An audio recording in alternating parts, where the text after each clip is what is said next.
Вітаем вас, сябры, гэта праект кіна не будзе, меня ключыць Сеня, і сёння мы разбіраем контркультурнае кіно. Плыні свядомасці паступова пачыналі сцякацца на паўднёвы захад ЗША ўжо пасля другой сусветнай вайны. Першыя мірныя гады сілкавалі новае пакаленне. З Чілін сочацца радочкі Бхагавадгіты. Неўскія здзяйсняюць дзеянні з прыхільнасцю да вынікаў, мудрыя жа дзейнічаюць незалежна, дзеля цэласнасці свету. Фермеры працуюць на зямлі, хіпі займаюцца тым жа. Толькі зямля адна, вялікая, на ўсіх. Пераезды ў вольным свеце маюць назву вандроўкі, па аналагі з англійскай trips. На дарогі выліваецца гэтая неспынная цеч гарачай крыві. Маладой душы неабходны няспынны рух. Тысячагоддзі усходняй філасофіі кіламетры спісаных аркушаў з вершамі і тонны пласцінак псіхадэлічных рокераў увасобіліся ў контркультуры. Чаму жа прямы вынік развіцця грамадства і гвалтоўных дзеянняў ураду з пагардай назвалі хіповым? Як і каму прыйшлося замацоўваць дух свабоды на кінаплёнцы? Уявіце, яшчэ трымаецца ў паветры ўплыў страчанага пакалення, але валацугі Дхармы Керуака адзначылі, у гэтым свеце жыць немагчыма, але больш няма дзе. Шторм пачаўся праз вайну ва В'етнаме, увасобіўся ў лета кахання ў 1967 годзе і ў Вудстоку 69-го. Аднім падавалася, што бура контркультуры топіць амерыканскае грамадства. Іншыя жа бачылі ў ёй свой шлях да ратавання. Аднак тагачасны кінематограф сапраўды прагнуў да свабоды. Дагэтуль танныя карціны з'яўляліся гэткімі і па сваіх мастацкіх уласцівасцях. Туды марнавалі бюджэты на маштабныя пастаноўкі і рыхтаваліся здацца тэлебачанню. Але хвалі з Еўропы дабеглі да Каліфорніі і зрабілі кіно ладам жыцця для амерыканцаў. Упершыню за 100гадовую гісторыю феномена хадзіць у кіно, думаць і спрачацца пра кіно стала патрэбнасцю студэнтаў універсітэтаў і ўсёй моладзі. Закохваліся не проста ў акцёраў, а ў само кіно. Кінематограф стаў па-за царкоўнай рэлігіяй. Зараз для нас падобная сінефілія падаецца ці то недасягальнай марай, ці то масавым вар'яцтвам. Тая эпоха нібыта стала штуршком для плюралізму. Контркультура знішчыла сябе, бо навучыла грамадства прымаць суіснаванне мірыядаў субкультур. Падавалася б, на тым павінны былі скончыцца моладзевыя пратэсты па ўсім свеце. Але мы трапілі ў непарыўнае кола. Прагляд нядбалага ездака Дэніса Хопера ў 1969 годзе выклікае спазм, падобны да таго, што адчувае вязень пасля глытку забранай волі. Фільм стаў сам па сабе адным з цэнтраў згуртавання напрыканцы 60-х, выявай дарогі і сяброўства, услаўляў свабоду адкрытага шляху і рок-н-рола. Юнацкі максімалізм, маргінальнасць, рэакцыйнасць, можна назваць гэта як заўгодна. Але трэба разумець адно. Песня «Don't Bogart Me», якую напісалі тады Fraternity of Men, грала ў Хопера далёка не дзеля смеху. Наркотыкі былі абсурдным гістарычным фактам. Да таго, як кіно стала рэлігіяй пратэстоўцаў, бунт сілкаваўся музыкай. Песні вялі студэнтаў на вуліцы, а гледачоў па сюжэце. Кампазіцыі «Born to be Wild», «Wasn't Born to Follow», «The Pusher» распачынаюць нядбалага ездака рамантычнымі радкамі пра вольны розум, народжаным быць дзікім, што тады, безумоўна, значыла свабоду ў яднанні з дарогай пад коламі матацыкла і прыродай поруч. Шаша толькі спрыяе нарастанню тэмпаў рок-песень, ненавязліва заклікае ў свой свет, дзе не трэба следаваць за чужымі каштоўнасцямі. Калі героі Пітера Фонды і Дэніса Хопера трапляюць у хіпі-камуну, музыка становіцца толькі гучней. Тут дзеці кветак стасуюцца поглядамі, танцамі, рэдкімі экстравагантнымі выпадамі былых акцёраў. Мы знаёмімся з тварамі людзей на экране, іх дзіўнаватым ладам жыцця, але не з грамадскім становішчам. Менавіта пачатковая ідылія камуны адчыняе брамы для падазрону. Мінае некалькі хвілін мы чуем іранічныя песні «If you want to be a bird» і «Don't bogart me». Культавы саундтрэк разбаўлены абсурднымі ўстаўкамі, што нагадвае сучаснікам фільма пра нядбаласць самой сітуацыі, яе нестабільнасць. Востраў контркультуры заўжды ляжаў і будзе ляжаць у акіяне соцыума. Шырокія слаі грамадства ніколі не будуць гатовыя прыняць падобныя рэвалюцыі, бо яны датычацца іх уласнага розуму. Той метафізічны ўзровень вызвалення, які стаў прадметам рамантызацыі ў песнях Джимі Хендрікс, Роджер Макган, тых жа Бітлз і Джеферсон Эйрплейн, спужаў нават паплечнікаў першых хіпі. Можна верыць Джону Керуаку, калі ён называе гэты свет надта старым, каб размаўляць пра яго новымі словамі. Персанажы фільма аднымі з першых паплаціцца за сваю ўласную мову. Акрамя музыкі, свет напаўняўся яшчэ двума гукамі эпохі, яшчэ двума сімваламі бунта. Гэта матацыклы і контркультура хіпі, якія з рвеннем урываюцца ў бяспечнага ездака.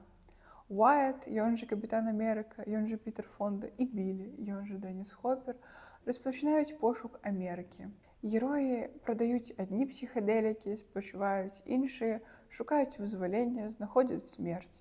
Адсюль нервовы смех Білі каля вогнішча. Уайт больш сціплы і сур'ёзны, па-амерыканску круты.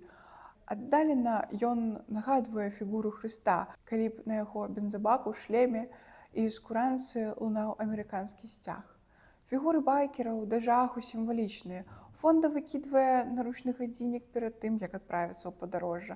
Тым самым персанаж пазбаўляецца ад любых умоўнасцяў грамадства. Непераносная лёгкасць быцця хутка скончваецца. У бензабаках пасяляецца тавар.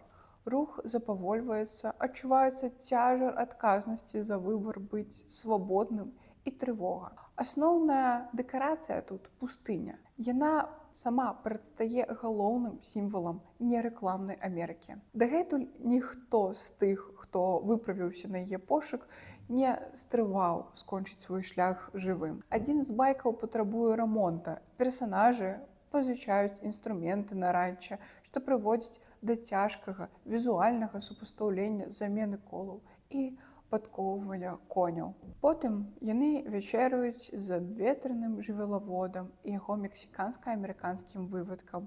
І Фонда прамаўляе першую з многіх амаль філасофскіх фраз, якія ён кажа падчас фільма. Ведаеце, не кожны чалавек можа жыць з зямлі, можаце ганарыцца. Хаця хіпі супольнасці і адрозніваліся неарганізаванасцю, іх нязгоды ёсць нішто іншае, як адлюстраванне заняпаду маленькай прыватнай гаспадаркі. У свеце глобальных карпарацый больш ніколі не будзе магчыма жыць з зямлі. На світанні кінематографа фільмы ў ЗША атрымалі мянушку «Мувіс», што па сутнасці і пастуліруе рух як асноўную ўласцівасць кіно. Тады роуд-муві становіцца рухам у квадраце.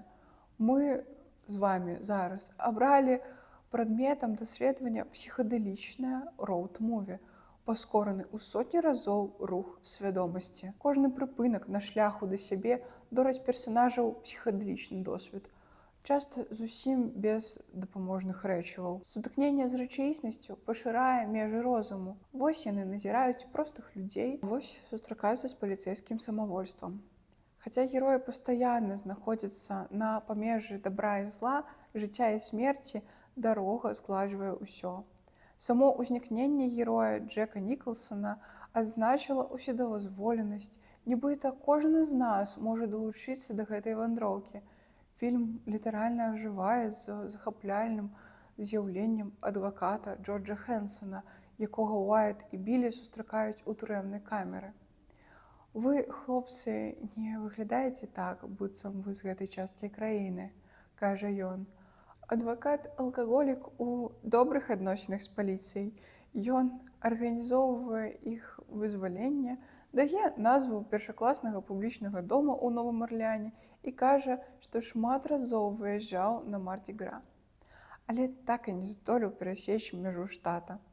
Джордж быццам існуе ў свеце платонаўскіх ценяў і ніяк не можа пераадолець раку мудрасці, каб выбрацца з жахлівага кола глупасці. Тым не менш, Нікалсон стварае інфантыльнага, з'едлівага, непачцівага пасажыра, што ў дзіцячым футбольным шлеме ездзіць да ўласнай смерці. Такі небарака, ён упершыню зацягваецца травой, складае недарэчныя тэорыі пра прысутнасць іншапланецян, а мо гэта ўсё наадварот было заканамернасцю. І Джордж адчуў чужую прысутнасць і хуткі канец, таму абраў прыняць хуткую глупую смерць. Наступае злом усяго. Вы што тады маглі верыць і Капітан Амерыка, і Білі. Магістральныя вузлы прагнуць задушыць падарожнікаў, касыя погляды пераўтвараюць людзей у скалы. Вось адкуль у Амерыцы каньёны і горы. Індзейцы верылі, што там збіраюцца духі памерлых.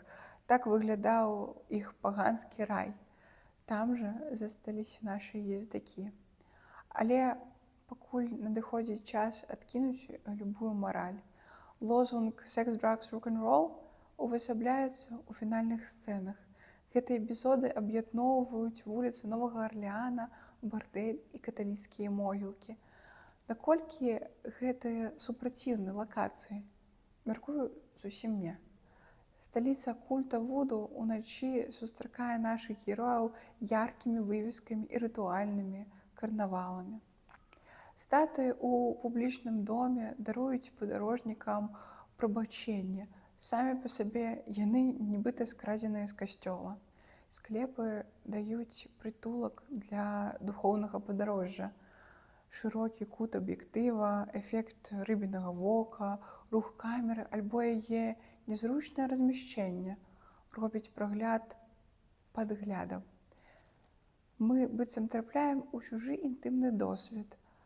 Это досвед разлучэння з душой і розумам, аддзялення ад фізічнай абалонкі.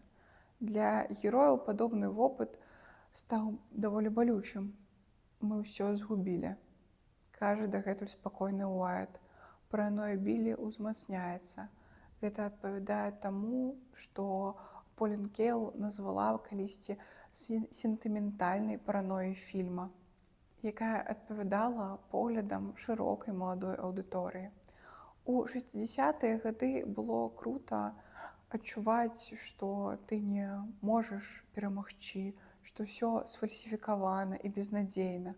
У сцэне забойства герояў Хопера і Фонды створана дыстанцыя паміж гледачом і трагедыяй. Камера раптам узмывае да неба, звяртае нашу увагу да гарызонту. За ім жа яшчэ можа хавацца наша шчасце. Мэтай рэжысёра цяпер з'яўляецца даць надзею і перанесці на кінаплёнку ўсё самае прыгожае, што толькі можа быць у з'яве смерці. Погляд зверху адпавядае таксама і адчуванню наканаванасці, якое складваецца ў нас ужо на апошніх хвілінах фільма. Выбух матацыкла ставіць тлустую кропку. І так будзе з кожным. Аднак, за што жа іх забілі? Ці гэта было пакаранне сучаснай інквізіцыі за іншадумнасць? Як казала гераіня карціны «Хірасіма, маё каханне», у мяне сумнеўная мараль. Я сумняваюся ў маральнасці людзей навокал. За 60-мі наступае эпоха той самай сумнеўнай маралі. Персанажы фільма «Нідбал і здок» займаюцца самазнішчэннем, разбурэннем традыцыйных каштоўнасцяў і звычайным крыміналам. Але яны надзеленыя здольнасцю да глыбокай самарэфлексіі. Рэвалюцыя для них пачынаецца ўнутры асобы. Фармальная лёгкасць і апавядальная філасафічнасць дадзенай карціны наблізілі кінематограф як з'яву да таго ўзроўня волі, якім тады трызніла сама прырода. Толькі на плёнку і толькі ў 69-м годзе магла быць знята стужка «Нідбала і здок». Гэта дакумент часу, паветра ў банцы і працяг агульнасусветных пошукаў будучыні. У адрозненні ад персанажаў фільма, у фінале карціны мы не завяршаем наш трып. Падарожжа ўсё яшчэ працягваецца ў соцсетках праекта і маіх асабістых. Будзем рады вашай падтрымцы. Кіно будзе!